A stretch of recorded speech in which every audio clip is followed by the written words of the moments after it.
Hoy estamos con Alberto Toribio de POAP. Vamos, aquí lo tenemos. Hola Alberto, ¿qué tal? ¿Cómo estamos? Hola Fernando, es un placer estar aquí contigo. Bueno, pues un placer, Fernando. Nada, es un placer estar aquí en Binance Live. Me gusta mucho este proyecto, cómo comunicáis y todo el contenido que dais en este canal, así que muy contento de estar aquí. Cuéntanos un poquito, ¿qué es POAP Studio? POAP Studio es algo parecido al área de innovación de POAP. En realidad es una compañía independiente que trabaja con marcas como por ejemplo Mastercard, Porsche y otras. Y esta empresa lo que hace es atender las necesidades de todas aquellas corporaciones que quieren usar POAP, pero que necesitan adaptarlo a sus necesidades. Por ejemplo, con algunas empresas como Porsche, estamos trabajando con POAP, integrándolo en productos que usan tarjetas. Coleccionar POAPs hoy en día pasa por escanear un código QR. En ocasiones, POAP utiliza el email como una forma de facilitar a las personas que no tienen todavía una wallet el que puedan coleccionar POAPs. El email no es el destino definitivo del POAP, es solamente algo transitorio, algo temporal. El usuario al final acaba redimiendo ese POAP, que no es otra cosa que una memoria, es decir, algo memorable que ha ocurrido, a su dirección personal. Nosotros con algunas empresas utilizamos, por ejemplo, tarjetas NFC. Este es uno de nuestros productos. Otros, como por ejemplo Passport, permiten crear dinámicas de fidelización donde las empresas ofrecen a sus clientes coleccionar POAPs y después entregarles beneficios, descuentos o acceso a experiencias Token Gate exclusivas. Así que esto es lo que hacemos en POAP Studio, trabajar estrechamente con las corporaciones para facilitar la adopción de POAP. POAP es prueba de participación o prueba de asistencia, ¿no? Así es, y se trata de un NFT muy diferente al resto de NFTs que encontramos en el ecosistema. Los NFTs se pueden utilizar para un montón de cosas, desde representar elementos en videojuegos, representar imágenes, arte digital o incluso, por ejemplo, actuar de llave para acceder a determinados servicios.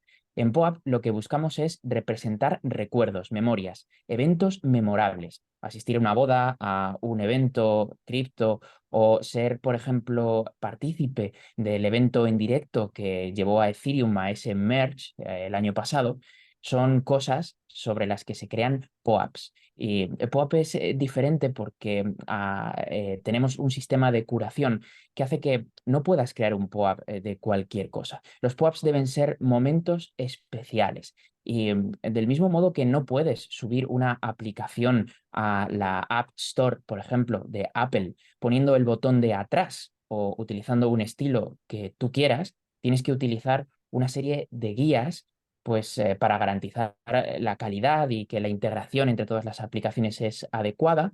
En POAP también tenemos un equipo de curación que hace este trabajo y es la clave de que POAP haya llegado donde ha llegado. Hoy podríamos decir que POAP es el Apple de los teléfonos móviles. Aquí POAP es el Apple en el ecosistema de NFTs asociados a momentos, a memorias. Aparte de momentos, se me está ocurriendo a nivel educativo, tú vas a un máster, te dan un título, pero a lo mejor vas a un curso, a una conferencia interesante y no puedes demostrar que has ido a esa conferencia y que has participado en ella, ¿no? Con el POAP también a nivel educativo podremos llegar más lejos, ¿no? Efectivamente, esto de lo que estás hablando son las experiencias Token Gate. Es ofrecer a esas personas que han estado presentes en un momento concreto, por ejemplo, en las clases de un curso o en un evento de formación, algo adicional. En este caso, la capacidad de redimir un título o el acceso a los contenidos de ese evento, los contenidos digitales de un evento concreto. Sí, esto es algo que también se hace. Claro, en el currículum vitae de la gente puede poner acceso a mis POAP y en vez de tener 50 páginas de asistencia a charlas, pues tenés los POAP de haber asistido a esos cursos, ¿no? Eso es. De hecho, lo que esperamos que ocurra de aquí al año 2025, donde se espera que haya más de 5.000 millones de wallets activos, es que las personas construyan su vida alrededor de una dirección Ethereum o en realidad alrededor de lo que ahora llamamos account abstraction. En cualquier caso, cuando una persona nos muestra su dirección, no solamente vamos a poder ver el dinero que tiene o los servicios que utiliza, sino también cuáles son sus preferencias de consumo, cuáles son los eventos a los que ha ido o cuáles son esos momentos especiales en su vida que esa persona ha decidido representar con un POAP. Esto nos da muchísima información, nos permite perfilar a los usuarios y maximizar el éxito de las campañas de marketing. Cuando incluimos a un usuario en un funnel de conversión para venderle algo o para invitarle a un evento, queremos que lo que le ofrecemos le interese y POAP es una herramienta clave. El marketing en la web 3 es muy diferente a el marketing en la web 2. Tenemos muchas más herramientas. Los POAPs podemos decir que son algo así como las cookies en la web 3. En la web 2 ya sabemos que son muy importantes, permiten perfilar al usuario. En la web 3 nos permiten conocerle mejor. Sí, o sea, el futuro está claro que va a ser Web3 y pueda tener pinta de ser una de las herramientas fundamentales precisamente para eso, ¿no? Para dar a conocer un poquito más al usuario y el usuario también permisionará o no también el acceso a sus pubs, ¿no? Es interesante esto que comentas, porque en Europa, por ejemplo, tenemos un sentimiento de protección hacia los datos que no tienen en otros países, o al menos que no han conseguido llevar al rango de ley. Aquí en Europa sí es cierto que los usuarios tienen que dar su consentimiento, por ejemplo, en el ámbito de las cookies o para el tratamiento de sus datos de carácter personal. Esto no es diferente cuando hablamos de los datos asociados a una dirección, porque siguen siendo datos de carácter personal si permiten identificar a personas. Pero lo cierto es que somos mucho más permisivos cuando se trata de compartir información que habitualmente hemos representado con POAPs con otro tipo de información. Y esto, que es útil para los usuarios porque permite que las empresas les puedan ofrecer cosas más interesantes, también es útil para las empresas a la hora de prestar un mejor servicio. Pero hablando de empresas, has comentado antes empresas como Porsche o Mastercard que usan habitualmente POAP, ¿no? Sí, estos son dos ejemplos de grandes empresas que ahora están utilizando POAP. Cuando las empresas desean utilizar un NFT en sus programas de loyalty, habitualmente recurren a POAP porque es el más popular. Pero no solo por eso, sino también porque el ecosistema de aplicaciones que se ha creado alrededor de POAP es enorme. Hay un montón de aplicaciones como por ejemplo Guild X y Z, por ejemplo, en fin, muchísimas otras que permiten crear experiencias token gate que ya integran POAP. Yo recuerdo, por ejemplo, en CryptoPlaza, cuando empezamos a integrar pues, rewards, recompensas para que la gente se animase a colaborar. Bueno, pues lo hicimos en una plataforma que se llama Dwork y esta aceptaba POAPs. Así que decidimos que la mejor forma de identificar a los usuarios que eran parte de la comunidad era entregarles un POAP por haber asistido presencialmente a nuestro espacio y después ese POAP les otorgaba acceso al chat de Dwork, donde otorgábamos grants a quien trabajase con nosotros. Es solo un ejemplo, pero POAP tiene un ecosistema enorme de aplicaciones.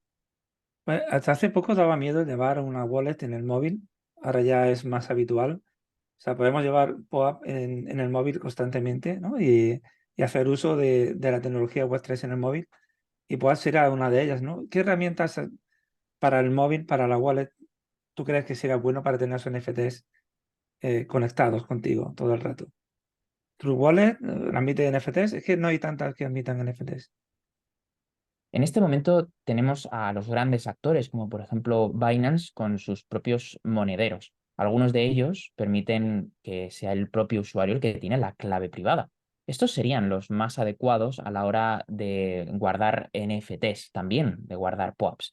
Sin embargo, POAP tiene la motivación de convertirse en la puerta de entrada para los usuarios que se inician en la Web3. Y es que para muchos de nosotros, el primer activo digital que hemos recibido no es mi caso porque me inicié cuando Ethereum ni siquiera existía, pero así es el caso de muchos que se han iniciado entre el 2018 y ahora, que el primer activo es un POAP. Y esto POAP lo tiene muy presente. Por eso siempre estamos tratando de ofrecer soluciones como por ejemplo la de Account Abstraction. Ahora estamos trabajando en muchísimas soluciones de este tipo en POAP Studio, donde pensamos que el usuario no tiene por qué tener un wallet para poseer criptoactivos. Lo hemos visto funcionar con éxito en iniciativas como Free Tech, por ejemplo, que se ha hecho muy popular en agosto y septiembre. y que ha crecido muchísimo gracias a que la barrera de entrada es casi nula. Nosotros creemos que los usuarios que se inician en la Web3 en muchos casos lo hacen de la mano de POAP y por eso es nuestra responsabilidad ponérselo fácil y otorgarles un wallet o en cualquier caso un mecanismo de account abstraction que permita facilitarles la vida. Lo que es importante, o sea, para maximizar recursos y sobre todo para buscar la adopción masiva, ¿no? Que la gente no tenga que aprender ingeniería informática para poder usar la herramienta, ¿no? Sí, y en muchos casos, cuando se habla de blockchain, y esto lo hemos visto años atrás, se hablaba de hacer un uso de blockchain transparente, sin que el usuario sepa que está utilizando blockchain. Yo en realidad no compro tanto este discurso. Yo creo que los usuarios sí que van a saber, y es importante que sepan que lo que tienen en sus manos no es una imagen, sino que es un POAP, es algo especial, es un NFT, es único. Y lo que sí que tenemos que tratar de evitarles es que tengan que recordar una frase semilla, en fin, que tengan que hacer ese tipo de cosas que también hacíamos al inicio de Internet. A conectarse a Internet en los 90 era un completo desastre, había que entender muchísimas cosas. Hoy en día es mucho más sencillo. POAP yo creo que tiene la capacidad de hacer eso, ¿no? Dado que es el primer contacto que tienen los usuarios con la Web3, de darles un acceso digamos, más sencillo. Y esto es muy potente porque al final los usuarios, si comienzan a utilizar esos servicios, acabarán quedándose con POAP y acabarán percibiéndolo con mucho más cariño. Has estado recientemente en la BitConf en Argentina con POAP. ¿Cómo has visto el ambiente en la conferencia? Muy interesante. Este año tenemos muchos eventos que están catalizando el maximalismo de Bitcoin y eso se nota. Los ETF, estando esta semana y las próximas semanas en periodos, ventanas de aprobación, donde es posible, aunque en mi opinión poco probable esta semana, que veamos alguna de estas aprobaciones, el ambiente está muy caldeado. Si Bitcoin entre los años 2019 y 2021 quedaba eclipsado por fenómenos como por ejemplo el de las L1s con Solana a la cabeza y otras redes, el de las L2, el de los NFTs, el Play to Earn. Hoy Bitcoin está más presente que nunca. Se habla mucho de las aplicaciones descentralizadas sobre la propia red de Bitcoin y no descartaría que Bitcoin tomase la iniciativa en cuanto a la descentralización, a la resistencia a la censura y viésemos servicios desplegados en esta red de DeFi que realmente tengan éxito porque tienen una propuesta de valor en cuanto a la resistencia a la censura diferente. Hemos visto que los protocolos como Aave y otros en los meses previos a la Bitcoin han tomado decisiones para acercarse más al cumplimiento normativo. También hemos visto otros proyectos como DAI con ese famoso plan Endgame y los conduits acercándose más hacia la descentralización. Pero Bitcoin nunca ha cambiado su filosofía y eso está, digamos, pagando rentas en este momento. Está haciendo que el proyecto se perciba como algo mucho más sólido, con mucha más certidumbre y está animando a los desarrolladores a construir sobre él. Claro, es que este año Bitcoin ha sido, yo creo, el que más ha evolucionado. Sacaron los ordinals, los NFTs dentro de Bitcoin, que crearon un poco de congestión. Y luego han sacado BitVM, que es la Ethereum Virtual Machine de Bitcoin, para crear DeFi dentro de Bitcoin. Y también Y eso no, va a provocar que no se congestione tanto Bitcoin y sea todo más rápido, ¿no?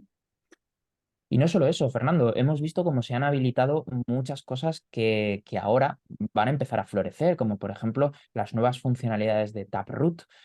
Ahora se pueden crear scripts complejos que antes no se podían crear con Ethereum. Taproot ya había sido introducido en Bitcoin, pero ahora se han activado determinados flags que van a permitir que los desarrolladores lo usen con todo el potencial. Hemos visto fenómenos como señalas, como los ordinals, con una filosofía y una narrativa muy diferente a los NFTs que hemos visto en Ethereum.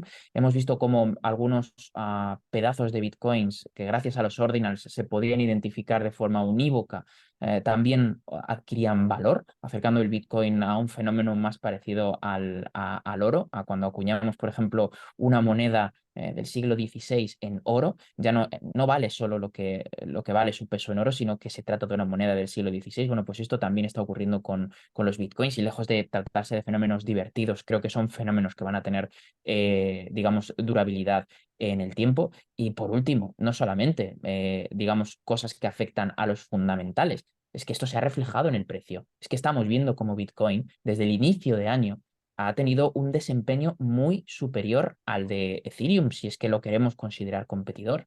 Ha sido, desde luego, una apuesta muy, muy clara desde diciembre del año pasado.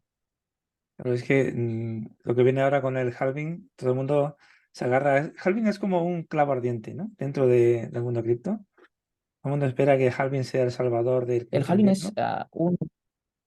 Sí, el halving siempre es un evento muy polémico porque si vemos la mayoría de analistas de Bitcoin dan por hecho que ese halving va a traer digamos, una demanda mucho mayor por esa reducción en la oferta. Y personalmente no estoy tan de acuerdo con eso. Creo que lo que está ocurriendo con Bitcoin no tiene tanto que ver con el halving en este caso, sino con la adopción institucional y también con esas mejoras o, digamos, integraciones que se han hecho con tecnológicas, con Taproot, proyectos que estamos viendo, cosas como Torchain, que no se habla mucho, pero ahora tenemos exchanges realmente descentralizados. Me refiero a puentes, pasarelas entre Ujú. diferentes redes. Todo esto está haciendo que Bitcoin tenga un papel muy central. No tanto, y creo que esto es lo que está haciendo que veamos el rally que estamos viendo estos meses, no tanto el halving. De hecho, personalmente, como también apuntan algunos analistas, pienso que en febrero o marzo, cuando se acerque esa fecha del halving, probablemente veamos una corrección importante en el precio.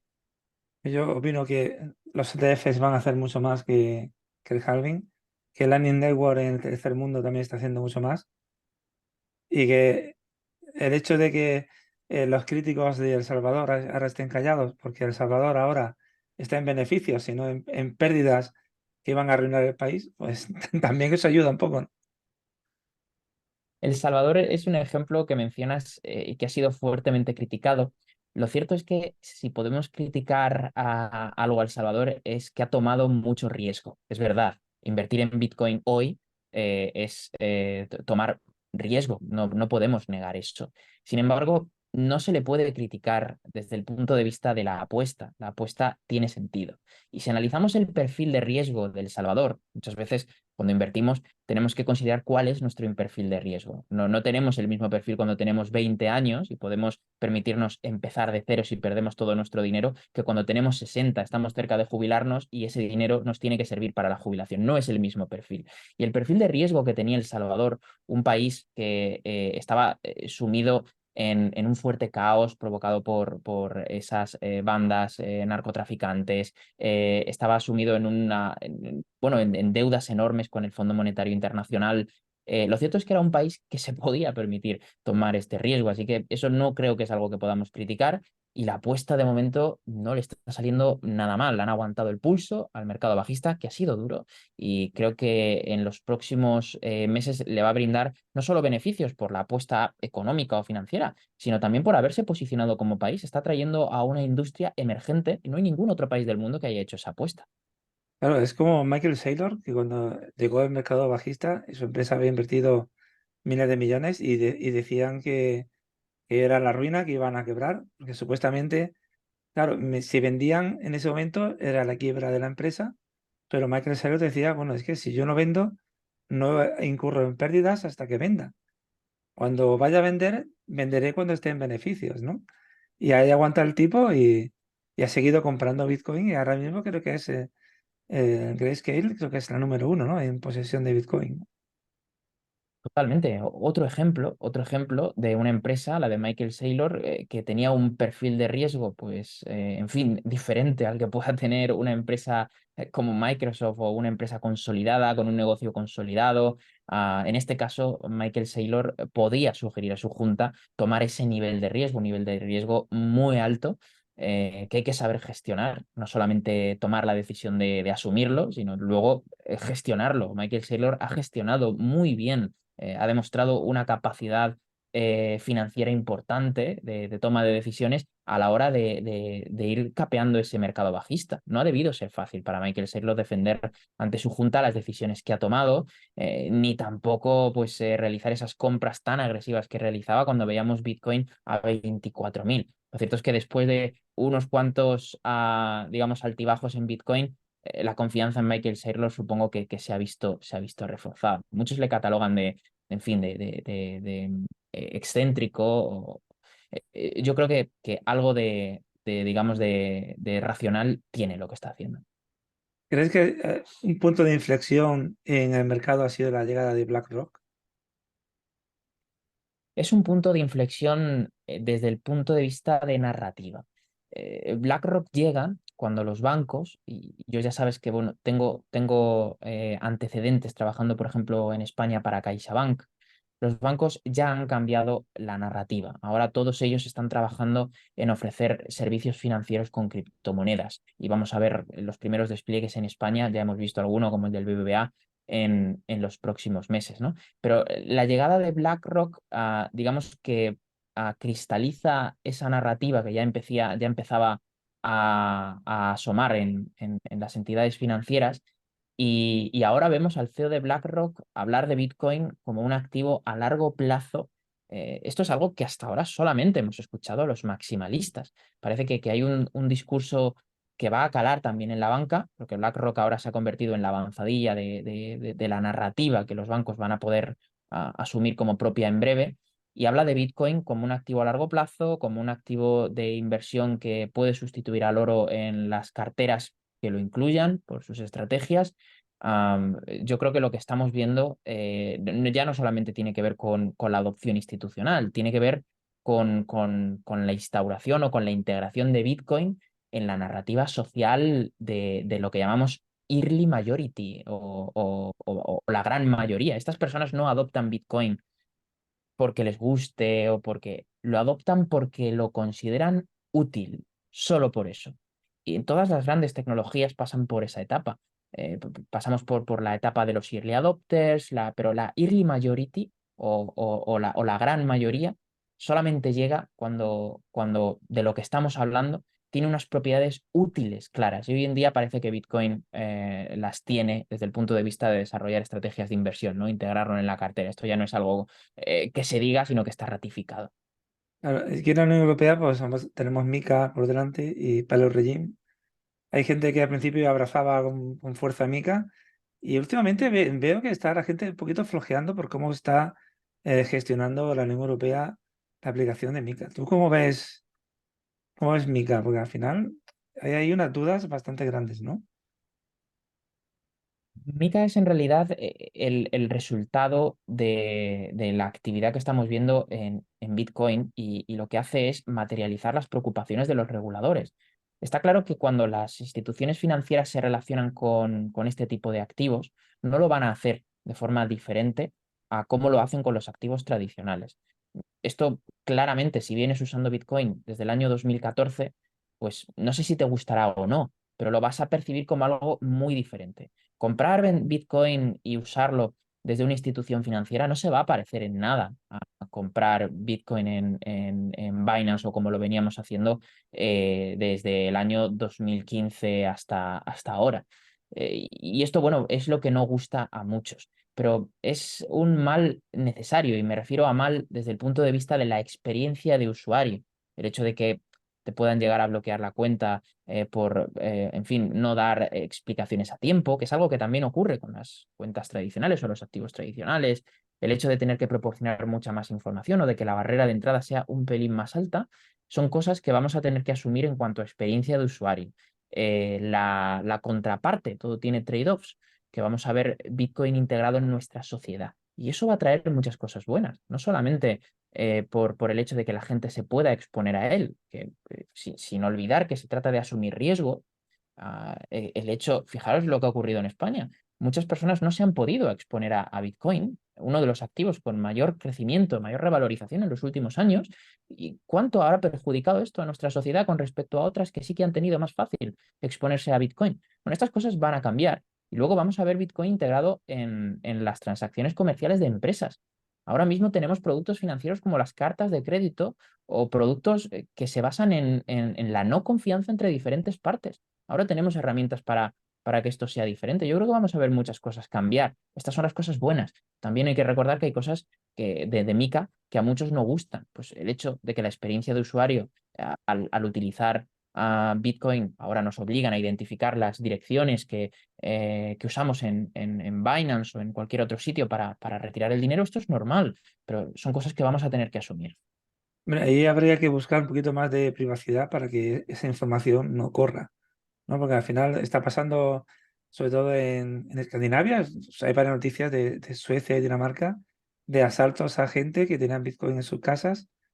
Y eso pasaba en Rusia, pero ahora está pasando también en Europa, ¿no? El eso de tener direcciones públicas que la gente sepa quiénes son y qué Bitcoin tiene, eso es un peligro también. Efectivamente, esto es algo que si Bitcoin continúa avanzando en su senda institucional, vamos probablemente a dejar de ver con tanta frecuencia, ¿no? Porque las personas probablemente decidan exponerse a Bitcoin haciendo uso de los instrumentos financieros que los bancos les ofrecen y no tanto de poder poseer Bitcoin por uno mismo, ¿no? Esos son los trade-offs que habitualmente tenemos. La privacidad que debemos exigir a las entidades financieras es diferente a la que tenemos que exigir a las aplicaciones o a las webs que dan información sobre nosotros desde nuestra clave pública, desde lo que nosotros tenemos en nuestra casa. Creo que es muy diferente. Las instituciones financieras ya están sujetas a una serie de normas, en Europa al menos lo están, sobre cómo pueden usar nuestros datos, con quién compartirlos, etcétera. Pero las webs, como, en fin, los exploradores de bloques, muestran nuestra información tal cual. Yo creo que debemos reflexionar un poco sobre qué tipo de cosas podemos o debemos pedir aquí como usuarios y cuáles no. Recordemos que la información es pública, está ahí, es verdad, pero también está ahí una web y cuando tenemos el derecho al olvido, que no significa que podamos eliminar una web, sino que se desindexe de Google, bueno, pues aquí también tenemos que reflexionar sobre si tiene sentido tener cosas parecidas al derecho al olvido en los exploradores de bloques, el que se muestre determinada información o que al menos se ponga tan fácil. Porque si una persona tiene bitcoins y los tiene en su casa, aunque los tenga en multifirma y utilice muchos mecanismos de seguridad, no nos olvidemos de que tener criptomonedas es algo muy parecido a llevar dinero encima. Y esto, especialmente en algunos países, es peligroso. Sí, hay que empezar a tener conciencia de mantener una cierta seguridad extra para los que tengan Bitcoin en su casa, quien tenga esa suerte, pero hay que cuidar mucho la privacidad y no meterte en todos los sitios en donde estás, cuando conectas tu MetaMask ya directamente, estás dando tu contrato de vida a terceros que ni siquiera conoces, ¿no? Pero como tú bien dices, toda esa información, apenas conectas el contrato de MetaMask en un DeFi, ya estás dando acceso a tu contrato, a tus movimientos y a todo lo que tienes en MetaMask, ¿no? Así es, Fernando, y yo creo que no tardaremos mucho en ver iniciativas jurídicas o de cumplimiento normativo similares a las que hemos visto en Internet en los años previos, ¿no? Como por ejemplo la ley de cookies. Esto no significa que a mí me guste, pero en fin, razonando sobre lo que ha ocurrido en Internet, podemos llegar a la conclusión de que probablemente veamos cosas similares. El hecho de que, por ejemplo, las empresas tengan que solicitarte permiso para utilizar la información que está pública en la blockchain sobre los POAPs que tienes o sobre los servicios DeFi que has utilizado, esto es algo que probablemente vamos a ver. Un aviso similar al de las cookies, pero para usar la dirección, la información que está asociada a tu cuenta. En fin, no me atrevo a catalogarlo si me parece bien o mal. Desde luego es incómodo desde el punto de vista de experiencia de usuario. Me gustaría que pudiéramos poseer esa libertad de utilizar esa información sin que cosas malas ocurrieran, pero lo cierto es que probablemente veamos cumplimiento normativo o leyes que van en ese sentido, ¿no? Y que utilizar la información que hoy nos da una dirección, los sitios a los que ha conectado su wallet, el dinero que tiene o los POAPs que ha conseguido, sea algo que solamente vamos a poder hacer por unos años, no por mucho más tiempo. Tal vez Zero Knowledge ayude un poquito a esconder esa información a los malos, digamos. Luego, al final, si Hacienda o las instituciones te piden acceso a esa información, tendrás que dársela, pero al menos protegerte tú personalmente con, con ese sistema, ¿no? Que está en Ethereum, precisamente trabajando mucho con él, ¿no? una cosa no quita la otra, ¿no? Cuando hablamos de derecho a la privacidad, hablamos de las normas que las empresas tienen que cumplir. Otra cosa es que tú, utilizando la tecnología, te protejas. Una cosa no quita la otra y, como bien dices, no está de más protegerse. Ahora hay muchas iniciativas que utilizan Zero Knowledge. Ethereum, por ejemplo, lo ha integrado en su roadmap, pero ya vemos contratos que integran Zero Knowledge. Tenemos redes que de forma nativa ya lo tenían de hace mucho tiempo y probablemente veamos L2 dentro de los ecosistemas Superchain con el OP Stack que ya tienen a Zero Knowledge de forma nativa. Estas iniciativas, en mi opinión, no brindan tanto derecho a la privacidad como resistencia a la censura, que también es importante. La resistencia a la censura, por ejemplo, la que nos ofrece Bitcoin o la que nos ofrece Ethereum, es importante porque si bien en Europa nos sentimos cómodos con cómo las leyes se crean, o la mayoría de las personas al menos lo están, en otros países podría no ser así y los gobiernos podrían abusar de esa capacidad. Esa resistencia a la censura, que en el caso de Zero Knowledge se materializa en mi derecho a no enseñarte la información, porque considero que lo que estás haciendo no es legítimo y asumo las consecuencias de no hacerlo, por ejemplo, una pena de cárcel en fin, o una multa, es un derecho que Ethereum nos va a brindar, que probablemente nos brinde Bitcoin, no tardando, estamos viendo muchas iniciativas en ese sentido, y que a mí personalmente me parece necesario. No significa que no se le pueda dar un mal uso, pero me parece necesario.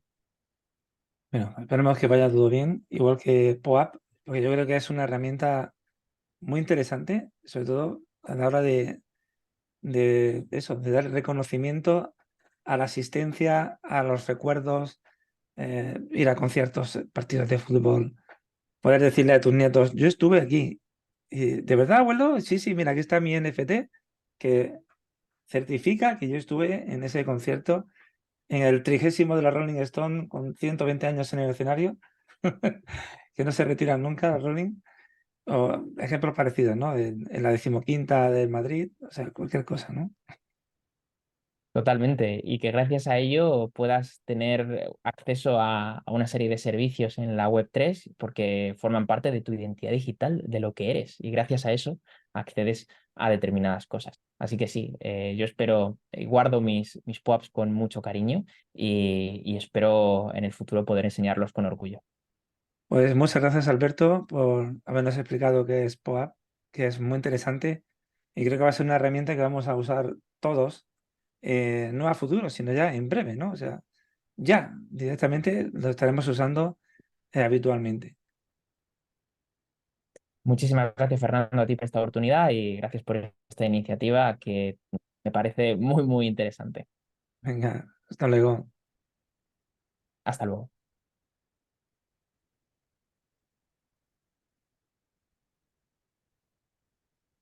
Listo, ya cerrado.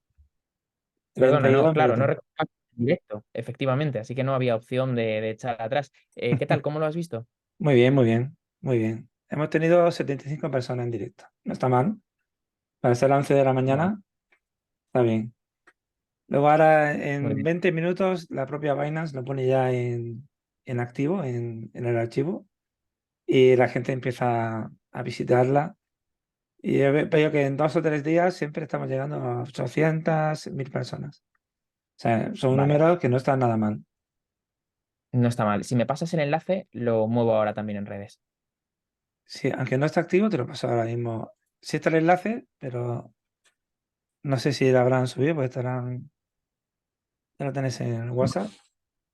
Vale, pues ahora cuando vea que está activo y demás, lo muevo en redes. Pues nada, Fernando, muchas gracias y cuando quieras tratar algún tema y demás, yo lo que suelo hacer por ejemplo, en Intereconomía, es prepararme un tema, ir compartiendo también pantalla y Ujú. mostrando pues, algunas slides que me he preparado o algo así y funciona Sí, bastante bien. lo podemos hacer sin problema, porque aunque yo uso OBS, lo bueno de Zoom es que te permite compartir pantalla. Preparamos el OBS para que salga bien. Ya lo verás en Binance como sale tu nombre, el logo y tal automáticamente y queda chulo. O sea, no es como lo que estás Fantástico. viendo ahora en Zoom, que nos vemos nosotros dos, Si no, ya se ve toda la Sí, sí, estructura. yo también utilizo OBS, soy muy fan de OBS para montar a los directos, o sea que Yo lo que es pasa muy es bien. que he Lo haces preferido con una no pantalla, ¿no? usar Video Ninja porque es un rollo. La gente se lía mucho con Video Ninja porque como no Sí. se ven, es que no me veo, es que no sé qué. Y se les corta la conexión y se queda el cuadrito negro. Es un poquito más diferente. A mí me gusta más.